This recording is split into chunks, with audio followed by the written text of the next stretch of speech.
નમસ્કાર વિદ્યાર્થી ભાઈ બહેનો, ફરીથી એકવાર સીપી એજ્યુકેશન ચેનલમાં હું ચિરાગ સર આપ સૌનું હાર્દિક સ્વાગત કરું છું. દોસ્તો, આપણે ચેપ્ટર નંબર 2 એટલે કે યુનિટ્સ એન્ડ મેજરમેન્ટ એકમ અને માપન ચાલી રહ્યું છે. તેના આપણે જે ઉદાહરણનો 10મો દાખલો અને 12મો દાખલો જે બાકી છે એ સૌપ્રથમ પહેલા ગણી કરીએ અને ત્યારબાદ આપણે થિયરી શીખીશું. તો પહેલા વાત કરીએ ઉદાહરણનો દાખલા નંબર 10. ઓકે દોસ્તો, ઉદાહરણનો દાખલા નંબર 10 માની પહેલા રકમ જોઈએ. શું કહેવા માંગે છે કે R1 બરાબર 100 પ્લસ ઓર માઈનસ 3 ઓહ્મ. ચલો, R1 બરાબર શું આપેલું છે? 100 પ્લસ ઓર માઈનસ 3 ઓહ્મ આપેલા છે. તથા લખ્યું છે R2 બરાબર 200 plus or minus 4 ohm. R2 તમને આપેલા છે. અવરોધ ધરાવતા બે અવરોધોને પહેલા શ્રેણીમાં, કયામાં? તો શ્રેણીમાં અને પછી સમાંતરમાં જોડેલા છે. તો શ્રેણી જોડાણ તથા સમાંતર જોડાણનો સમતુલ્ય અવરોધ શોધો. શું શોધવાનું છે આપણે? સમતુલ્ય અવરોધ. એ માટે સંબંધ આપ્યો RS બરાબર R1 વત્તા R2. ઓકે દોસ્તો, હવે આપણે ધ્યાનથી પહેલા શીખીશું. અહીંયા ધ્યાન રાખજો, આપણે અહીંયા ધ્યાનથી શીખીશું પહેલા. તો અહીંયા જે આપેલું છે એ લખી દઉં છું. શું આપેલું છે? તો R1 બરાબર 100 પ્લસ ઓર માઈનસ 3 ઓહ્મ અને R2 બરાબર 200 પ્લસ ઓર માઈનસ 4 ઓહ્મ. ચાલો, જે આપેલું છે લખી દીધું. ઓકે, તો આને આપણે સિમ્બોલ થી દર્શાવવું હોય તો આના માટે એ રીતે લખીએ કાય બરાબર. જોજો, હું ગ્રીન માર્કર થી લખું છું, અલગ પડે લે. R plus or minus delta R લખાય ને દોસ્તો? ચલો, તમને ઓછું દેખાતું હોય તો હું આપણે બીજી માર્કર વાપરીએ. આપણી પાસે ઘણી બધી છે. રેડ માર્કર થી લખીએ તો લખું R1 plus or minus delta R1. Okay, બીજા માટે લખું તો R2 plus or minus delta R2. Clear? તો આના ઉપરથી તમને દોસ્તો ખબર પડી જાય કે જે 100 ઓહ્મ છે એ કોનો છે? તો R1 નો છે. અને 3 ઓહ્મ છે એ કોનો છે? તો ડેલ્ટા R1 નો છે. એ જ રીતે 200 ઓહ્મ છે કોનો છે? તો R2 નો છે. અને જે 4 ઓહ્મ છે કોનો છે? તો ડેલ્ટા R2 નો છે. ચલો, એક વસ્તુ તો ક્લિયર. આ વસ્તુ આપણે સમજવા ખાતર છે. પરીક્ષાની અંદર તમારે આવું લખવાનું નથી, ખાલી આ તો આપણે સમજવા ખાતર છે. ઓકે, તો ચલો, પહેલા આપણે અહીંયા સૂત્ર આપેલું છે, લખ્યું છે કે સમતુલ્ય એ માટેનો સંબંધ RS બરાબર R1 વત્તા R2. તો ચલો, પહેલા આપણે અવરોધોને શ્રેણી જોડાણનો સમતુલ્ય અવરોધ શોધો. તો લખું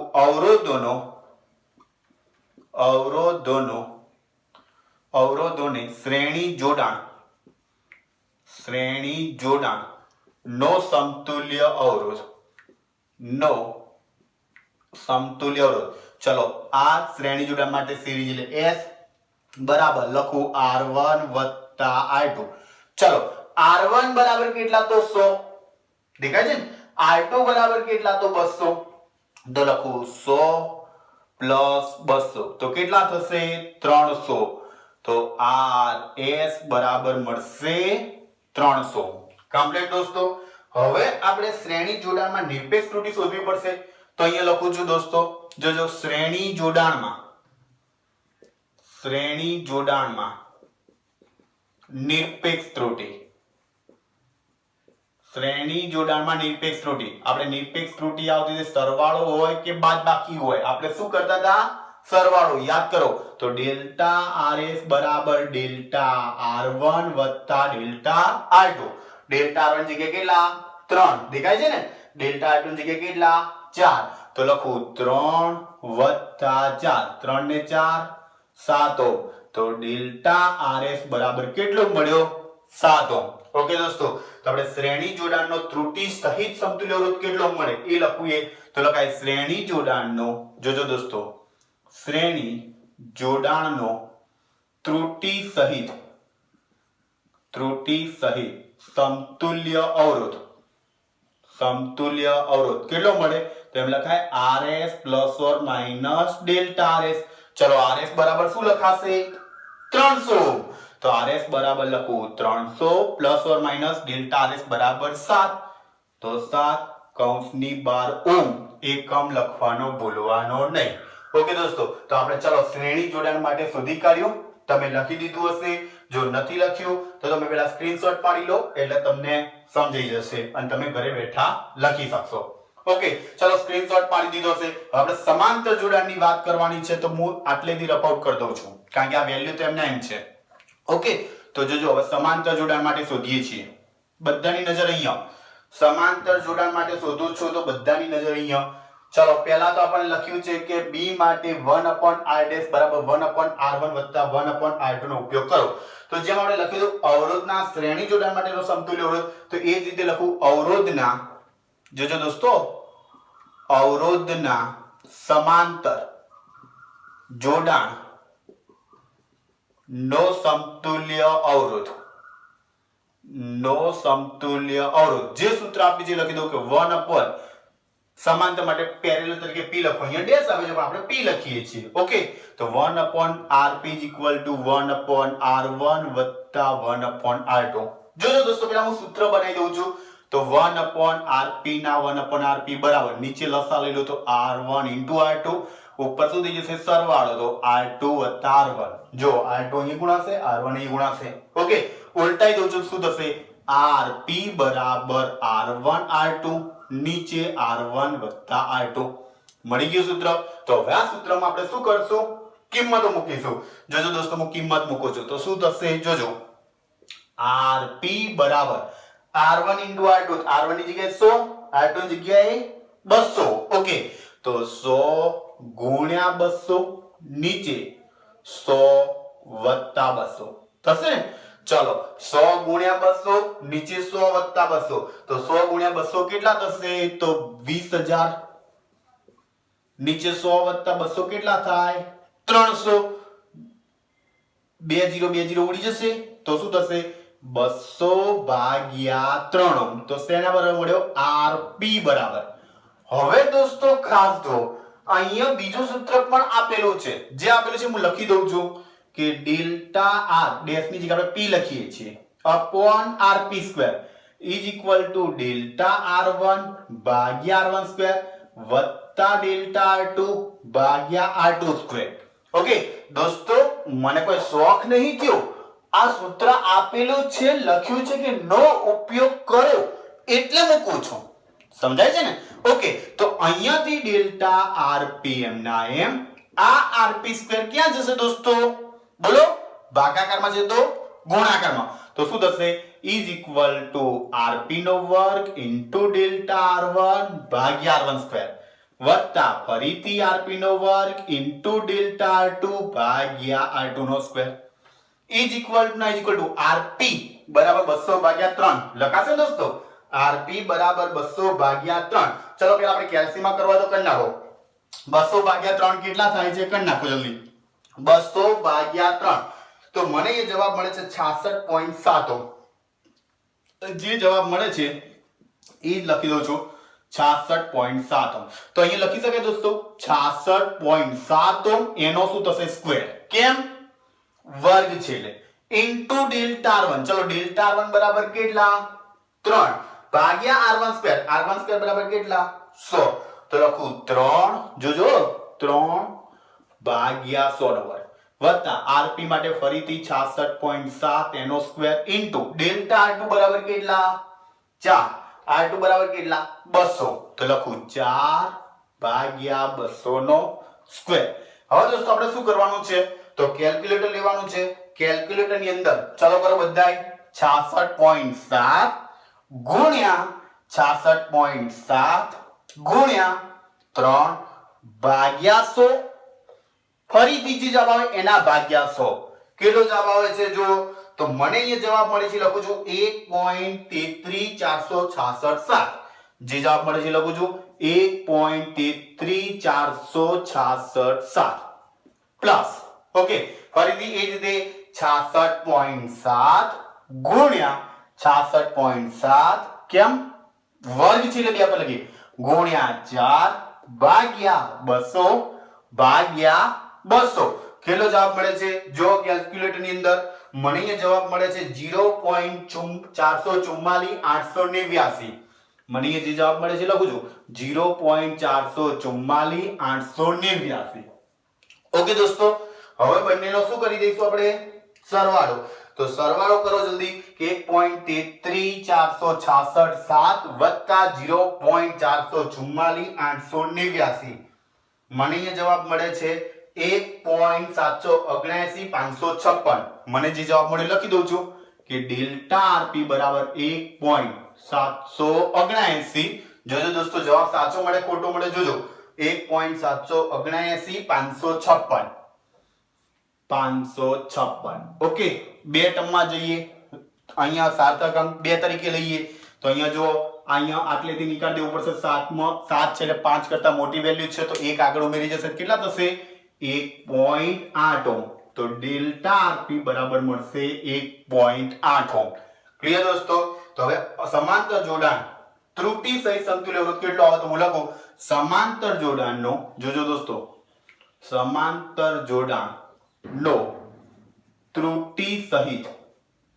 સમતુલ્ય અવરોધ કેટલો મળશે જોજો તો RP plus or minus delta RP લખાય ને આરપી ની જગ્યાએ કેટલા મળ્યા 66.7 તો લખું 66.7 પ્લસ ઓર માઈનસ આ ડેલ્ટા આરપી ની જગ્યાએ 1.8 ઓહ્મ એકમ લખવાનું ભૂલવાનું નહીં તો દોસ્તો આ વાત કરી આપણે ઉદાહરણ નંબર 10 ની ઓકે તમને આવડી ગયો છે તમારે શું કરવાનું છે હવે તો પહેલી value 100 plus or minus 3 ohm એમ ના એમ ઓકે બીજી વેલ્યુ હું અહીંયા બદલી કાઢું છું દોસ્તો વેલ્યુ લખું છું R2 બરાબર 100 plus or minus 3 ohm R1 એમ ના એમ પણ R2 બરાબર બીજી વેલ્યુ લખું છું 150 પ્લસ ઓર માઈનસ 4 ઓહ્મ ધ્યાન રાખજો દોસ્તો 150 પ્લસ ઓર માઈનસ 4 હજી થોડુંક ફેરફાર કરું લખું 4.5 ohm 150 plus or minus 4.5 ohm જે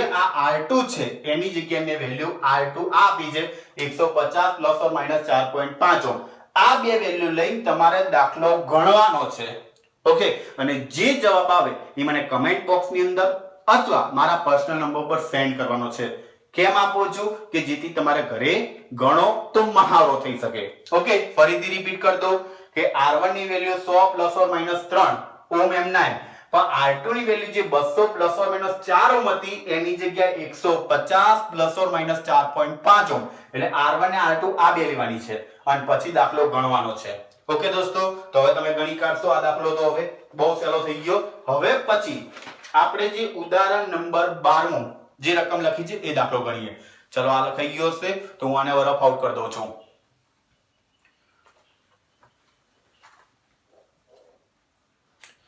આપણે હવે જોઈશું ઉદાહરણ નંબર 12 જે દાખલો પણ પરીક્ષાની દ્રષ્ટિએ ખૂબ મહત્વનો કહી શકાય અને ઘણી વખત એ એક્ઝામ્પલ પૂછેલો છે બરાબર તો ઉદાહરણ નંબર 12 શું કહે છે જો કે એક સાદા લોલકનો આવર્તકાળ t બરાબર 2 પાઈ અંડર રૂટ l/g જે સૂત્ર આપ્યું છે એ લખી દઉં છું કે સાદા લોલક નો આવર્તકાળ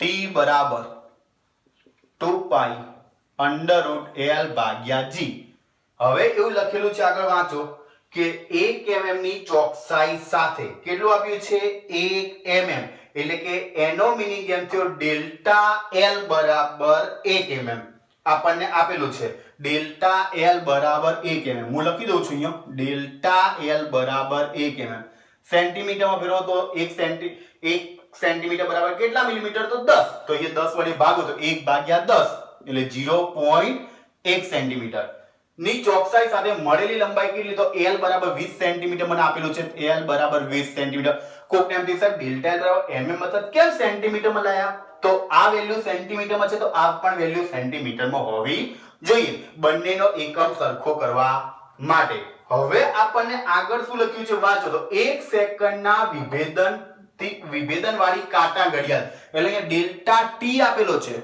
ડેલ્ટા t બરાબર 1 સેકન્ડ કાંટા ઘડિયાળ 100 દોલનો માટેનો સમય કેટલો મળે છે તો 90 સેકન્ડ જેટલો મળે છે એટલે t બરાબર તમને મળે છે 90 સેકન્ડ તો g નું મૂલ્ય કેટલા ચોકસાઈથી નક્કી થયું હશે તો આપણે g માં ઉદ્ભવતી ત્રુટિ શોધવી પડે જે પ્રતિશત ત્રુટિ આપણે શોધશું. ઓકે, તો પહેલા જે આ સૂત્ર દોસ્તો મળ્યું એના માટે આપણે g શોધવા માટે પહેલા હું બંને બાજુમાં વર્ગ કરી દઉં, કારણ કે વર્ગમૂળ નીકળી જાય. તો શું થશે? t² બરાબર 4π² વર્ગમૂળ નીકળશે એટલે l/g. g ને કરતા હોવાનો t² ક્યાં જશે? ભાગાકારમાં.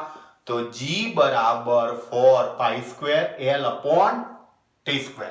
ઓકે, ચલો આપણે આપણા સૂત્ર ઉપર જઈએ. તો g માં ઉદ્ભવતી સાપેક્ષ ત્રુટિ લખું.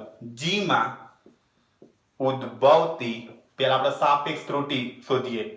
સાપેક્ષ ત્રુટિ તો શું લખતા હતા? ડેલ્ટા g ભાગ્યા g બરાબર 4π² તો અચળ છે એટલે 0. l માટે શોધ્યો. શું લખતા હતા? ડેલ્ટા l ભાગ્યા l. ગુણાકાર હોય કે ભાગાકાર હોય, વચ્ચે શું લેવાનું? સરવાળો લેવાનો.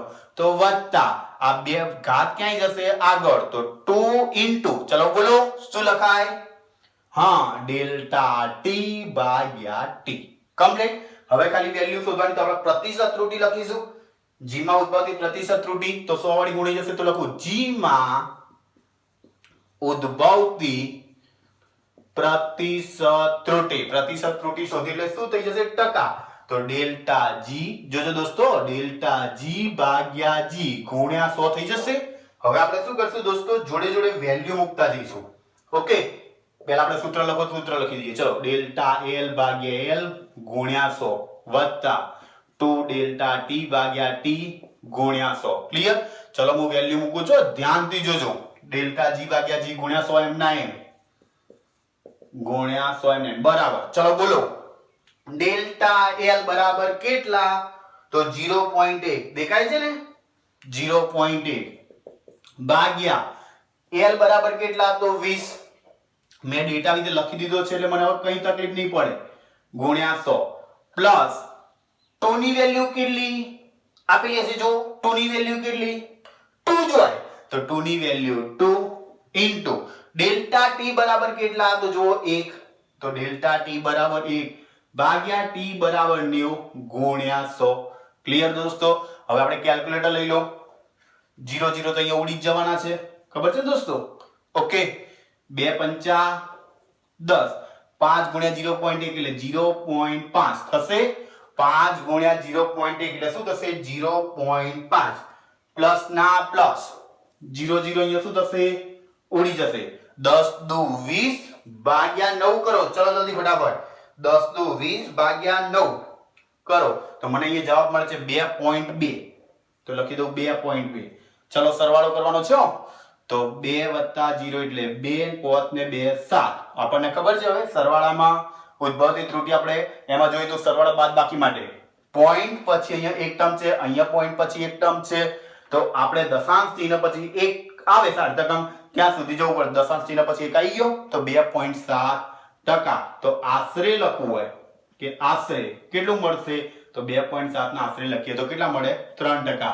તો જવાબ મળશે g માં ઉદ્ભવતી પ્રતિશત ત્રુટિ કેટલી મળશે? 3%. ઓકે દોસ્તો, તો આ દાખલો પણ પરીક્ષાની દ્રષ્ટિએ ખૂબ જ અગત્યનો છે. મોસ્ટ IMP તમે લખો છો ને, મોસ્ટ IMP કહી શકાય. ઓકે, હવે દોસ્તો આનો જીવો જ એક દાખલો તમને હું બીજો આપવાનો છું, જેની રકમ PDF તરીકે લિંક ડિસ્ક્રિપ્શન ની અંદર મૂકેલી હશે. તો તમારે જોઈ લેવાનો છે અને દાખલો ગણવાનો છે. આગળનો દાખલો એનો પણ એક દાખલો આપ્યો અને આ બીજો દાખલો જેની PDF ફરીથી કહું છું કે લિંક ડિસ્ક્રિપ્શન ની અંદર મૂકેલી છે. તો એ તમારે ગણવાનો છે અને એના જવાબ મને કમેન્ટ બોક્સ ની અંદર મોકલવાના છે અથવા મારા નંબર ઉપર મને સેન્ડ કરવાના છે. તો હું જોઈ લઈશ કે તમે સાચો ગણો છો, ખોટો ગણો છો અને તમને પણ કોન્ફિડન્સ આવશે અને મહાવરો થશે. ઓકે દોસ્તો, તો આજે આપણે ઉદાહરણ નંબર 10 અને ઉદાહરણ નંબર 12 જે આપણા દાખલા બાકી હતા એ દાખલા આપણે શીખી ગયા છીએ. ઓકે, હવે પછી આપણે એટલે કે નેક્સ્ટ લેક્ચર ની અંદર ભૌતિક પરિમાણ માટે ભૌતિક રાશિના જે પરિમાણો છે એ આપણે શીખવાના છે. એના ઉપરથી પારિમાણિક સૂત્ર અને પારિમાણિક વિશ્લેષણ જે થિયરી છે એના ઉપયોગો, એની મર્યાદાઓ અને એના ઉપરથી જે દાખલા આવે છે, જે આ ચેપ્ટરનો ખૂબ જ મહત્વનો ટોપિક કહી શકાય. અને એ ટોપિક 11માં અને 12માં બંનેમાં ઉપયોગી થાય છે અને નીટ JEE ની પરીક્ષામાં ઇવન ગુજકેટની પરીક્ષાની અંદર તો પૂછાય જ છે, એક ક્વેશ્ચન તો એનો હોય જ છે. તો એવી થિયરી શીખવાના છે. તો નેક્સ્ટ લેક્ચર તમારે જોવાનું ચૂકવાનું નથી. ઓકે, અને ખાસ એ નેક્સ્ટ લેક્ચર તો ધ્યાનથી શીખવાનું છે. પણ એ પહેલા આજે જે ચલાવ્યું એ તૈયાર કરી નાખવાનું છે અને નેક્સ્ટ લેક્ચર વરો એ પહેલા આપણે જે 7 મૂળભૂત રાશિઓ હતી એસઆઈ સિસ્ટમ પ્રમાણે, એસઆઈ પદ્ધતિ પ્રમાણે, એસઆઈ નું નામ શું હતું? તો સિસ્ટમ ઇન્ટરનેશનલ, ખબર છે ને? ઓકે, તો એ પદ્ધતિ જેના ઉપરથી આપણે 7 મૂળભૂત રાશિ શીખ્યા હતા એ એક વખત રીડિંગ કરી દેજો, કારણ કે નેક્સ્ટ લેક્ચર ની અંદર આપણે જોઈશું. તો જો રીડિંગ કરેલું હશે તો તમને ફટાફટ આવડશે, જો નહીં રીડિંગ કરેલું હોય તો તમને નહીં આવડે. ઓકે દોસ્તો, તો તમે મેં કીધું એ પ્રમાણે તૈયાર કરી નાખજો અને દાખલા પણ ગણી કાઢજો. વધારાના દાખલા છે એ પણ તૈયાર કરી નાખજો. ઓકે દોસ્તો, તો હવે જો તમને વિડીયો પસંદ આવી ગયો હોય તો લાઈક કરો, તમારા મિત્રોને શેર કરો અને ચેનલને સબસ્ક્રાઇબ કરવાનું ભૂલશો નહીં. નેક્સ્ટ લેક્ચરમાં અતિ મહત્વની થિયરી સાથે મળીશું. ત્યાં સુધી આવજો.